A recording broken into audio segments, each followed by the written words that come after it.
La pandemia está causando estragos en todo el mundo, pero algunos países han sabido responder mejor que otros. En esta edición de Efecto Naim, exploramos qué gobiernos han tenido mejor desempeño frente a la crisis y qué lecciones podemos aprender. Además, el aguerrido periodista Ian Urbina nos lleva hasta Gambia para mostrarnos el lado oscuro de la acuicultura, una industria que produce la mitad de los pescados y mariscos que consumimos. Y le presentamos a una política estadounidense cuya afinidad por las teorías conspirativas la convirtió en genia memorable de la semana. Esto y más a continuación.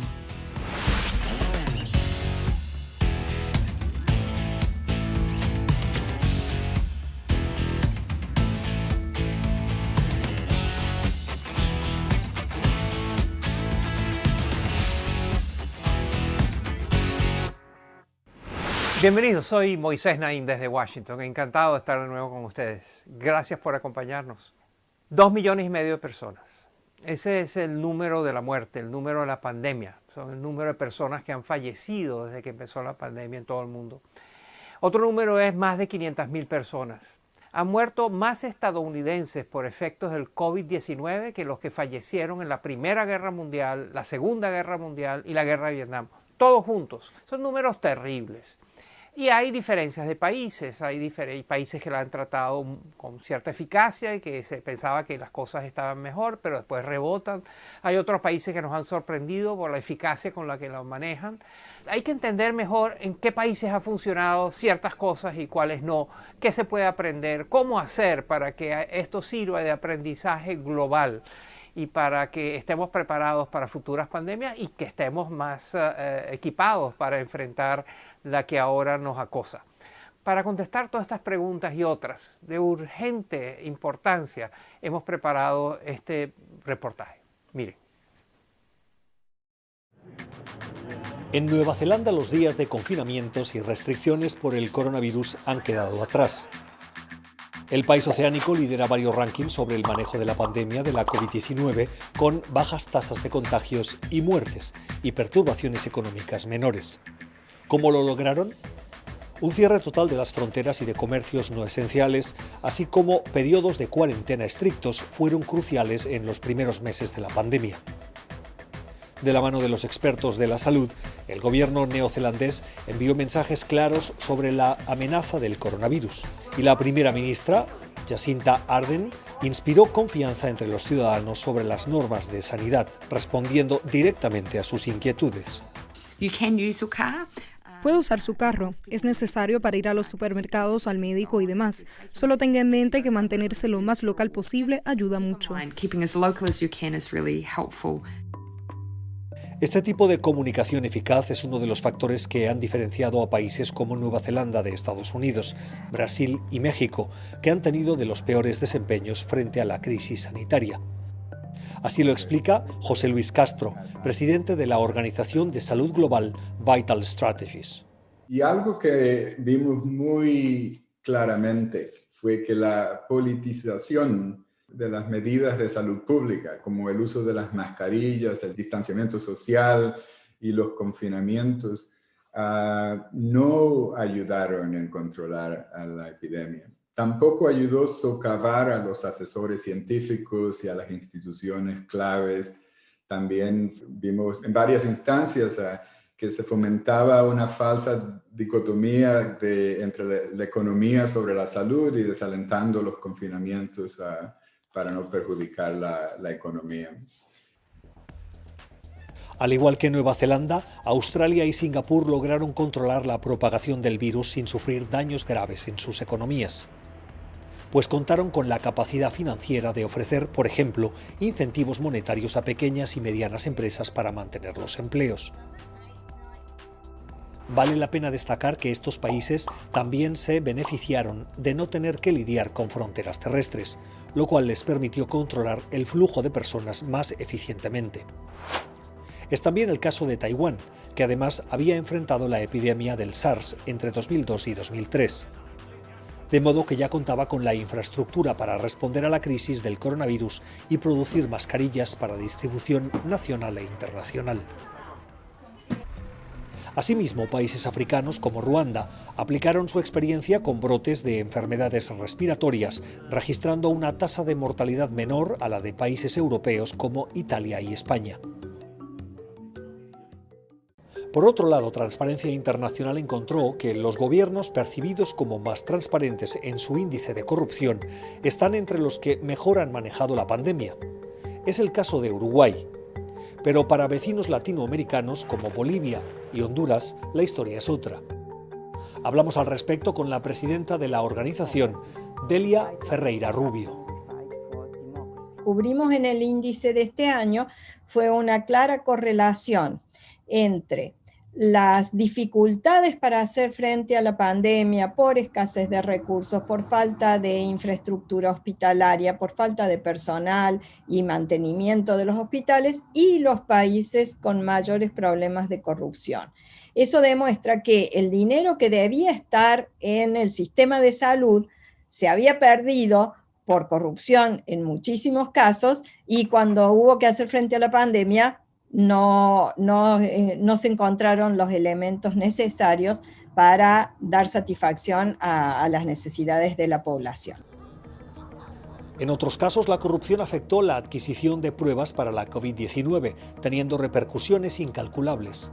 Pues analistas aseguran que el número de pruebas realizadas fue fundamental para que países como Corea del Sur lograran contrarrestar el virus y salvar así millones de vidas. Aunque los expertos coinciden en que no hay una receta mágica, la mayoría de las sociedades que han tenido un buen desempeño frente a la pandemia comparten el respeto por el Estado de Derecho y por la ciencia, un sentido de responsabilidad social, así como una respuesta rápida y buena administración del presupuesto por parte de los líderes. Coincidencialmente, varios de los países mejor calificados por su respuesta son dirigidos por mujeres, entre ellos Islandia, Finlandia, Nueva Zelanda, Singapur y Taiwán. ¿Son las mujeres mejores enfrentando la crisis?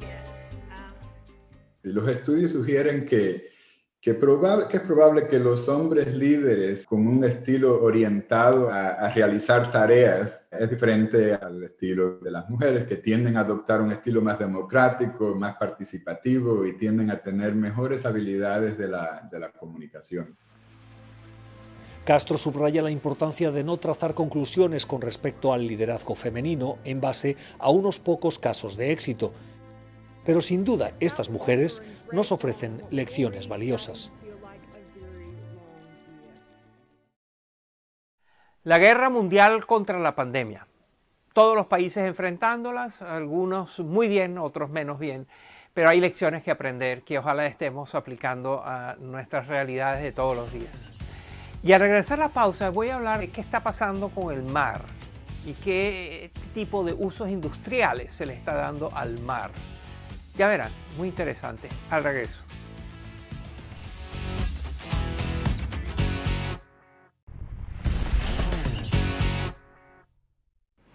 Ian Urbina es uno de los más prestigiosos periodistas de Estados Unidos, quizás del mundo. Él se especializa en revelarnos historias desconocidas, pero que deberían ser conocidas, acerca de lo que pasa en nuestros mares. Pasa de todo. Hay esclavitud, hay tráfico de personas, hay contrabando, hay crímenes, hay actividades turísticas, hay de todo. Hoy tenemos el privilegio de traerles en exclusiva los resultados de la última indagación, de la última investigación periodística de Ian Urbina.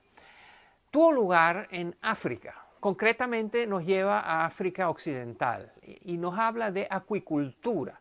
Es esta industria de la producción de pescado a través de técnicas industriales, donde los pescados son creados y cultivados y engordados en piscinas especiales. Suena muy bien, suena que es una industria que da fuentes de trabajo, que puede ser muy importante, pero Ian Urbina nos muestra también su lado oscuro, su lado negativo, tiene costos, concretamente tiene costos ecológicos muy importantes. De la mano de Ian Urbina volvemos a alta mar, a encontrar y entender mejor qué es lo que sucede en los rincones más apartados del planeta, en los mares más apartados del planeta. Aquí está. Las aguas de Gambia solían estar entre las pocas que no habían sido intervenidas por la pesca industrial. Pero en años recientes, barcos pesqueros de Asia y Europa, con grandes intereses económicos, han llegado a transformar las costas del país más pequeño de África. Así lo documentó el periodista Ian Urbina. La situación en Gambia se repite en toda África Occidental. Existen compañías de pesca industrial que están vaciando las aguas costeras del pescado que durante siglos ha alimentado a las poblaciones locales y están usándolo para crear un producto llamado harina de pescado, que es básicamente un polvo de proteínas que se usa para alimentar peces en criaderos. Este tipo de alimento para peces se ha convertido en la base de la acuicultura, una industria que hoy se encarga de criar el 50% de los pescados y mariscos que se consumen en todo el mundo. Las grandes potencias como China buscan beneficiarse de este negocio global y han puesto la mira en los países empobrecidos de África Occidental, que aún cuentan con amplios recursos marinos y que están desesperados por recibir inversiones extranjeras. Así, en los últimos 8 años, los gobiernos de Gambia, Mauritania y Senegal han permitido la instalación de 14 fábricas chinas de harina de pescado. Pero los africanos aún están a la espera de los empleos y el desarrollo que sus gobiernos aseguraron las inversiones chinas traerían. En cambio, han visto el deterioro ambiental de sus hogares, pues la producción de este alimento requiere de la extracción de toneladas de pescado del océano, que son procesadas en fábricas que no obedecen ningún tipo de reglamento. You're grinding up massive quantities of fish and you're boiling it, so you can just sort of intuit what that smells like. Se están moliendo cantidades masivas de pescado para luego hervirlo. Podrás imaginar a qué huele eso. Y estas fábricas están ubicadas en las zonas turísticas de Gambia. También hay muy poca supervisión sobre la contaminación y el vertido de los desechos que salen de esa fábrica. Very little oversight of the dumping, the pollution, the waste that comes out of this plant. Una de las fábricas en Gambia instaló una tubería que traslada los desechos directamente al mar. Esto provocó la muerte masiva de peces, cangrejos y plantas marinas.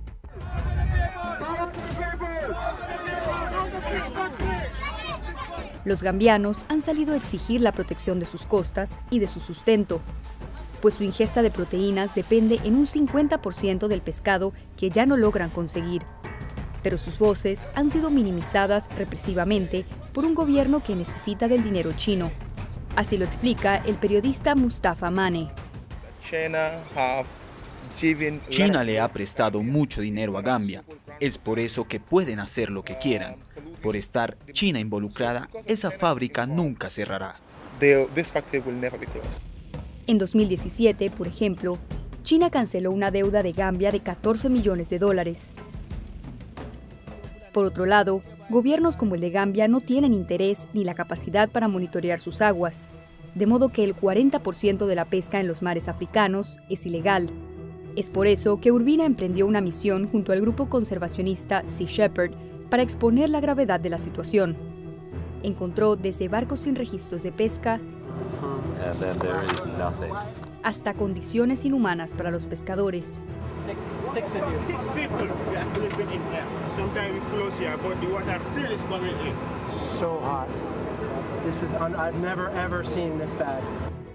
El consumo global de pescado se ha duplicado desde los años 60 y la única forma de cumplir con esa creciente demanda es a través de la acuicultura. Pero alimentar al mundo a costa de la violación de los derechos humanos y de la explotación de los recursos de países históricamente marginados no es sostenible. Es por eso que muchos conservacionistas han apoyado la idea de una acuicultura con más regulación y mejores tecnologías.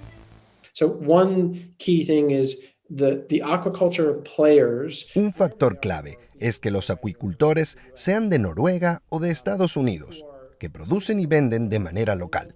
Tienen muchos menos problemas. Y el segundo punto es que hay formas de alimentar y engordar a estos peces que no involucran la harina de pescado. Laboratorios están tratando de descifrar cómo transformar algas, insectos y otras fuentes de proteína en alimento para peces que se pueda utilizar de la misma manera.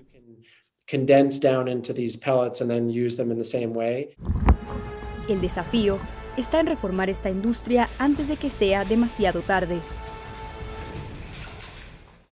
Ian Urbina no deja de sorprendernos con sus aventuras en los océanos del planeta.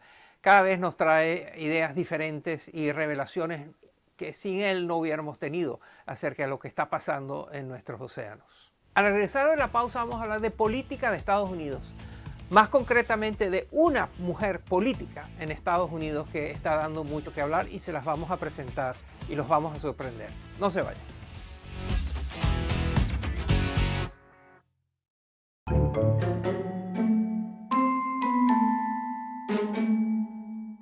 En las más recientes elecciones de Estados Unidos, donde fue elegido el presidente Joe Biden, también fueron elegidos 435 miembros de la Cámara Baja, de la Cámara de Representantes. Entre estos 435 nuevos congresantes hay una que ha llamado mucho la atención. Se llama Marjorie Taylor Greene. Ella es miembro del Partido Republicano y representa al estado de Georgia. Solo lleva 3 meses en su cargo, pero durante esos 3 meses ha dado lugar a una petición para que fuese expulsada, para que fuese sancionada y finalmente fue prohibida su participación en las comisiones donde se trabaja dentro del Congreso de los Estados Unidos. Y aquí les presento a Marjorie Taylor Greene, la representante del estado de Georgia en la Cámara de Representantes de los Estados Unidos, en la Cámara de Diputados. Aquí está. ¿Es this on? Antes de entrar en la política, Marjorie Taylor Greene pasaba gran parte de su tiempo en un gimnasio que fundó para hacer CrossFit, un intenso entrenamiento físico. Pero también se dedicaba a compartir memes racistas, amenazas de muerte a políticos y falsedades en Internet. All right, so Q is a patriot. Q es ese usuario anónimo que dio paso a QAnon, una peligrosa red de teorías conspirativas que aseguran que existe un estado profundo de millonarios, judíos y demócratas que intentan controlar el mundo. Oh, wow. Así, en noviembre de 2018, Greene propuso que una poderosa familia judía había lanzado un láser desde el espacio para ocasionar los incendios en California. Greene, además, es una intransigente defensora de la segunda enmienda de la Constitución de Estados Unidos o el derecho a portar armas. Tanto es su fanatismo que se atrevió a decir que los tiroteos en las escuelas son montajes para justificar el control de armas de fuego. Y decir esa barbaridad no le bastó. Cuando el sobreviviente del tiroteo de Parkland, Florida, David Hogg, fue a abogar por más regulación para las armas en Washington, D.C., allá fue Greene a hostigarlo.